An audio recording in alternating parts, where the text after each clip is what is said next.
德国总理朔尔茨正在中国进行访问。昨天，朔尔茨乘飞机抵达首站重庆，今天上午即抵达上海，将会见外贸商会代表，与同济大学学生举行讨论会，并参观德国企业。外界注意到，此次朔尔茨随行成员阵容豪华，不仅包括3位部长，还有数十名德国企业负责人。有分析认为，朔尔茨访华传递了与中国继续保持合作的意愿。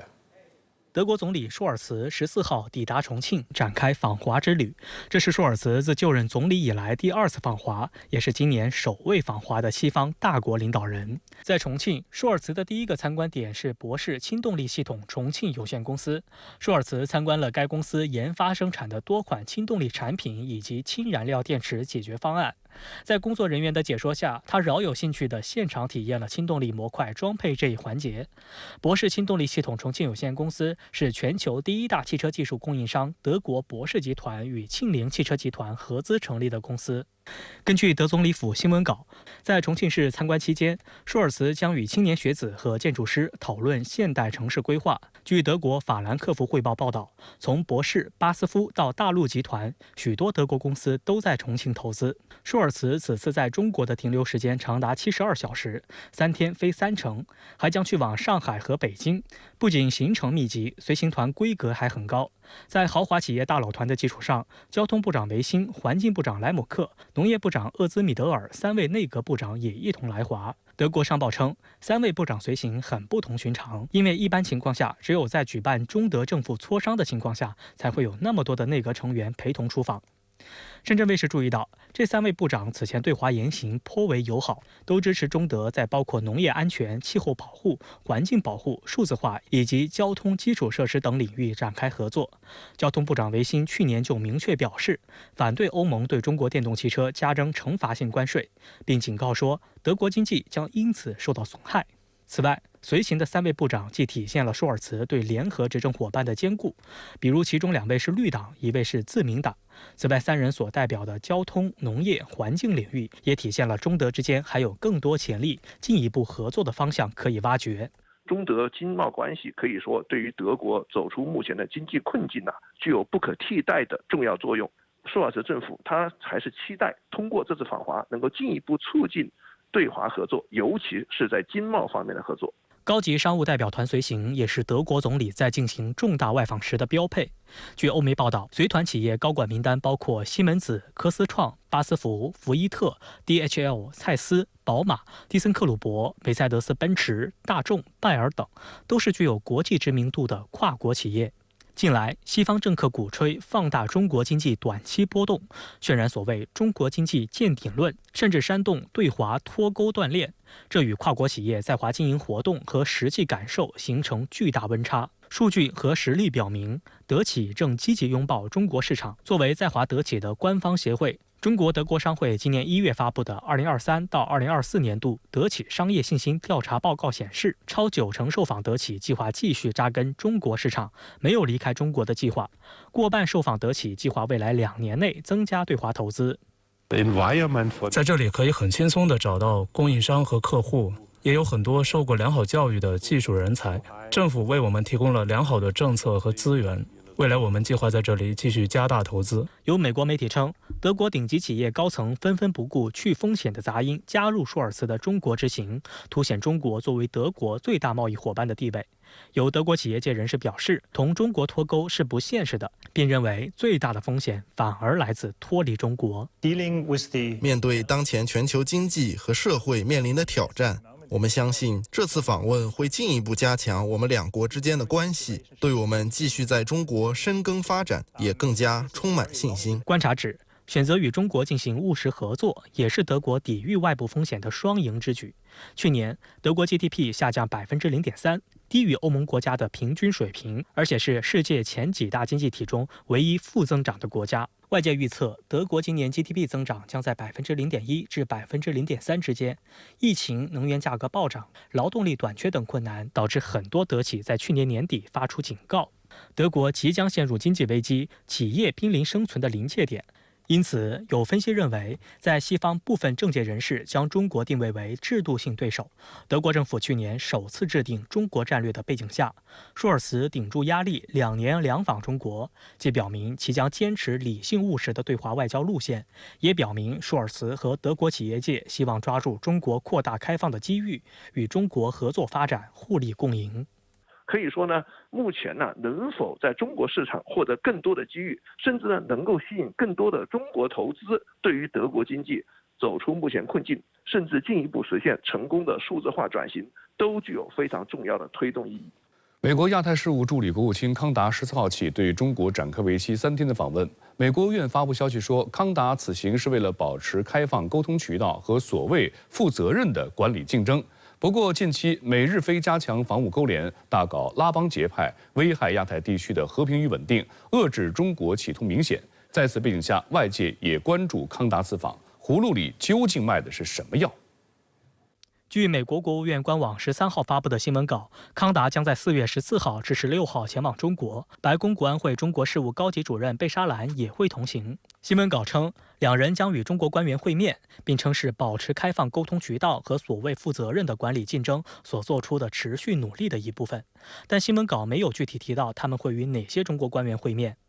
康达是美国职业外交官，会讲中文和日语。2013年至2015年在美国驻华大使馆任职，2017年至2021年担任美国驻越南大使，2021年9月正式出任现职。康达是其中文名字，其姓名音译为丹尼尔·克里滕布林克。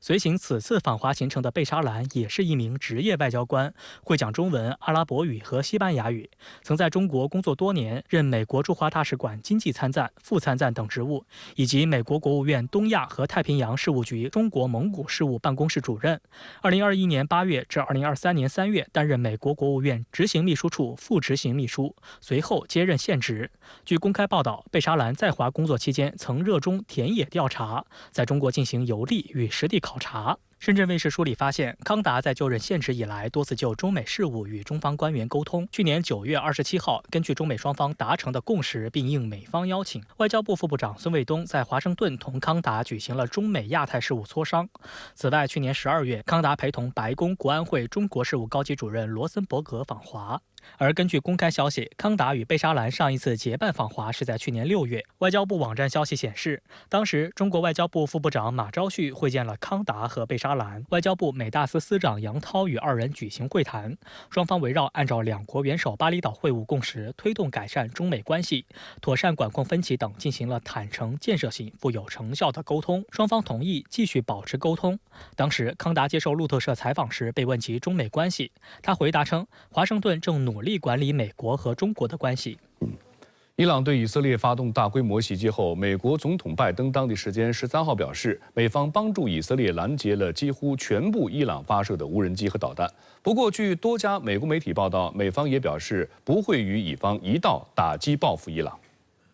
白宫公布了美国总统拜登与以色列总理内塔尼亚胡早些时候的通话内容。拜登称自己在与内塔尼亚胡的通话中重申美国对以色列安全的坚定承诺，并表示美军派遣的部队帮助以色列击落了几乎所有来袭的无人机和导弹。拜登告诉内塔尼亚胡，以色列、美国以及其他国家的共同努力使伊朗的袭击行动以失败告终，美方不参与且反对以方任何针对伊朗的军事反击，以色列应该见好就收。内塔尼亚胡对拜登的这一表态表示理解。据以色列时报援引美媒消息，拜登劝阻内塔尼亚胡不要立即对伊朗实施报复性打击。报道称，以色列战时内阁的多名成员曾赞成回击，由于伊朗没有对以色列本土造成严重破坏，加上内塔尼亚胡与拜登通话，回击被取消。对于伊朗袭击以色列军事设施，拜登发表声明称，他用最强烈措辞谴责此次袭击。拜登称，在他的指示下，美国军方在过去1周里向中东地区派遣了战机和驱逐舰，以支持以色列自卫。他还称，美方帮助以色列击落了几乎所有来袭的无人机和导弹。拜登与内塔尼亚胡通话前，美国防长奥斯汀也与以色列防长加兰特进行了通话。奥斯汀重申美国对以色列国防的支持，但不寻求与伊朗发生冲突。以色列如果要报复，应事先通知美方。但美国全国广播公司援引美国政府官员的话报道说，美国政府高层担忧以色列可能会在不考虑后果的条件下对伊朗做出迅速行动。曾在特朗普执政时担任总统国家安全事务助理的博尔顿，则在接受美国有线电视新闻网采访时，要求美国支持以色列对伊朗实施更强有力的反击。I think it's incumbent on Israel and the United States to reestablish deterrence in a major way. And I think that means, by definition, Israel's response, and there should be a response, should not be proportionate. It should be far stronger. 当地时间14号，联合国安理会应以色列要求召开紧急会议，讨论伊朗日前对以色列的军事行动。联合国秘书长古特雷斯在讲话中敦促各方保持最大限度的克制。古特雷斯说，联合国宪章禁止以武力侵害任何国家的领土完整或政治独立。同时，外交馆舍与外交人员不可侵犯的国际法原则必须得到尊重。俄罗斯常驻联合国代表瓦西里·涅边贾在联合国安理会紧急会议上表示，伊朗对以色列的袭击并非凭空发生，此次军事行动是对联合国安理会无视伊朗使馆遭袭的回应。涅边贾还批评以色列不遵守联合国安理会的决议，称必须停止这种对抗和流血事件，整个国际社会迫切需要采取一切努力来缓和局势。中国常驻联合国代表团临时代办带兵代表在发言中呼吁各方根据联合国宪章与国际法解决分歧争端，避免局势进一步升级。我们也注意到，伊朗方面表示，有关军事行动系对以色列袭击伊朗驻叙利亚外交馆舍的回应，有关问题至此可视为已解决。中方呼吁有关方面最大程度保持冷静和克制，根据联合国宪章宗旨和国际法解决分歧和争端，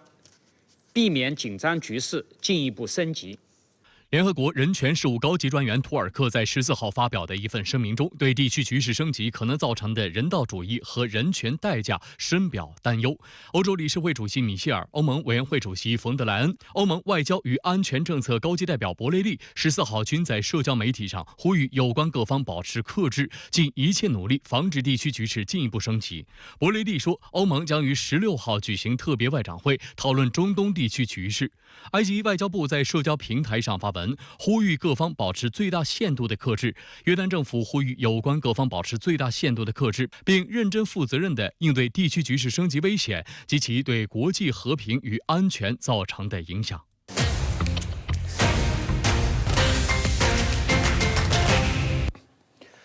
正午短评热点直说，伊朗对以色列发动了大规模袭击，拜登打电话给以色列总理内塔尼亚胡。美媒报道说，通话以后，以色列取消回击计划。一向与拜登不太对付的内塔尼亚胡，这次为什么这么听劝呢？有几个原因。首先，伊朗在发动袭击前做了很多的工作，大概率跟美国达成了某种默契，使得袭击没有对以色列造成严重破坏和伤亡，以色列国内压力不大。其次呢，军事上，以色列和伊朗并不接壤。以色列如果回击，基本只能靠空袭，而伊朗的战略纵深和导弹制造能力是大于以色列的。那么，在美国不参战的情况下，以色列和伊朗相互发射导弹，吃亏的很可能是以色列。何况以色列目前多线开战，抽不出太多力量来应对伊朗。不过，以色列不公开回击伊朗，不等于不会采取其他方面的行动。最可能报复还是通过情报手段来摧毁伊朗重要设施或者袭击重要人物。毕竟此前以色列屡屡得手。